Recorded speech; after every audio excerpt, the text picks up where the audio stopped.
আমরা পরিষ্কারভাবে বলি যে মমতা বন্দ্যোপাধ্যায় শেষ কথা। মমতা বন্দ্যোপাধ্যায়ের নেতৃত্বে, অভিষেক বন্দ্যোপাধ্যায়ের সেনাপতিত্বে তৃণমূল কংগ্রেসের লড়াই চলছে এবং চলবে।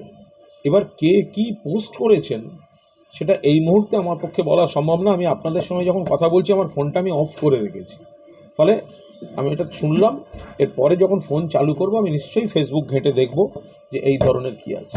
বলছি, এটা কি কোনো ভুল বার্তায় যাচ্ছে না? তার মানে কি মমতা বন্দ্যোপাধ্যায় একা যুদ্ধ জয় করতে পারবেন না?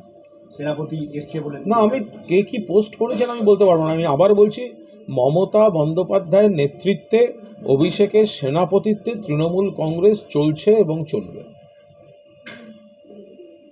মাথার উপর মমতা বন্দ্যোপাধ্যায়, মমতা বন্দ্যোপাধ্যায়ের নেতৃত্বে, এবং ওই এটা খুব মানে ওটা আরও স্পষ্টভাবে বলতে গেলে মমতা বন্দ্যোপাধ্যায়ের নেতৃত্বে, অভিষেক বন্দ্যোপাধ্যায়ের সেনাপতিত্বে তৃণমূল কংগ্রেস লড়ছে এবং লড়বে।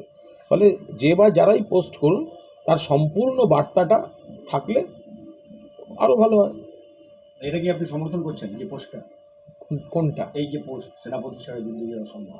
এই নিয়ে আমি কোনো মন্তব্য করছি না। আমি বলছি মমতা বন্দ্যোপাধ্যায় নেত্রী, তিনি সমস্ত আন্দোলনের দলের শেষ কথা, এবং তারপরেই রয়েছেন অভিষেক বন্দ্যোপাধ্যায়। ফলে মাথার উপর মমতাদি, তারপরে অভিষেক, এই নিয়েই তৃণমূল কংগ্রেসের লড়াই চলছে। যে বা যারাই ফেসবুক, সোশ্যাল মিডিয়া কারা কি করছেন তো বলতে পারবো না।